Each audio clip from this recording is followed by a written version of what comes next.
Evaluating the new iPad Pro is a simpler task than the basic iPad that Apple announced alongside it last week. That iPad has been completely redesigned, but the 2022 iPad Pro is a minor iteration of the model released in early 2021, which was powered by the M1 chip. Now with M2 Max out in the wild, Apple decided its best tablet needed one too. That new chip is by far for the most notable change here. Otherwise, the design, screen, cameras, storage options, accessories, and price are all the same.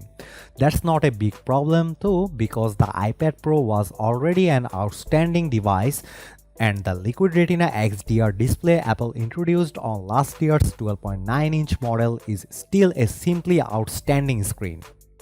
There are a couple new tricks here, like the Apple Pencil Hover feature and the ability to shoot video in Apple's ProRes codec, but by and large, this iPad Pro isn't angled at people who bought the M1 model.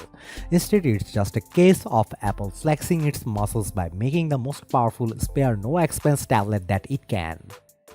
In the short time that I have been testing the latest 12.9-inch iPad Pro, I can say that it's far more responsive than my personal 11-inch iPad Pro from 2020, as well as the new iPad I have also been testing. Those other devices aren't slow by any stretch of the imagination, but the M2 powered iPad Pro responds to everything almost instantaneously.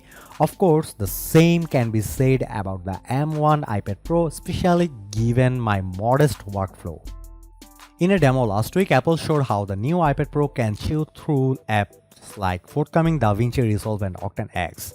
The former is an intense video application that combines things like professional level color correction, color grading, visual effects, and much more, while Octane X is meant for 3D rendering. Both apps are pretty far outside things I'd use, but in the demo it was pretty easy to see how responsive the new iPad Pro was, scrubbing through the editing frames from an 8K video or applying different effects. One thing I can tell this is that the new Stage Manager multitasking feature in iPadOS 16 is working much better on this new iPad Pro than it did in my testing on last year's model using various beta releases over the last 4 months or so. Again, my needs are modest, but I never had any app crashes or moments where the interface just shut down and threw me back to the home screen. In a sign of Apple's confidence, Stage Manager was even enabled out of the box, whereas it was turned off by default when iPadOS 16 was in beta.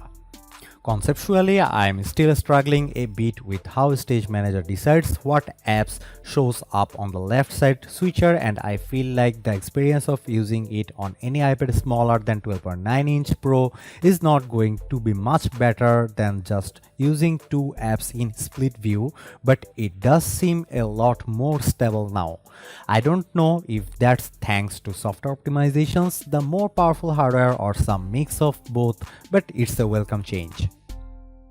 If you are an Apple Pencil lover, the M2 enables a pretty cool new feature called Hover. As the name suggests, the iPad Pro can detect when the pencil is within 12mm of the screen and elements will start to react. For example, if you hold the pencil over the apps in your dock or on the home screen, the one that the pencil is over will zoom in slightly to show you what you are targeting. It's similar to what happens when you use the trackpad to move the pointer over apps. It's not the most essential trick, but it's a good example of what Hover can do, but this is just a trick that doesn't really change the iPad experience. Developers will need to build Hover functions into their apps for it to be really useful. That said, I was able to see a few potential use cases for it. In the Notes app, there's a new watercolor brush, and when you hover the pencil over the screen, you will get a little preview of the color you have selected.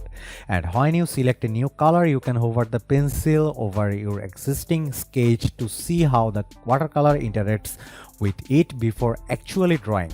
In a demo of the illustration and animation app Procreate, hovering the pencil over a project brings the animation to life or shows a 3D view of your creation.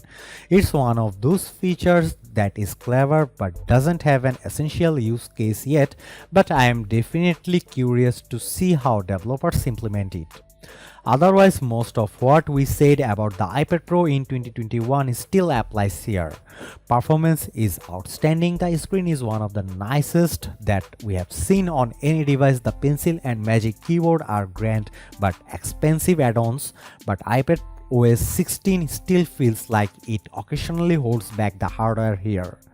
Over the next few days, I am going to do more detailed performance testing to see how the M2 compares to the M1 II. We already have a good idea of how that will play out thanks to how M2 powered Macs stack up to older models. Even after a few days, I am pretty sure that people who own the M1 iPad Pro don't need to worry about upgrading.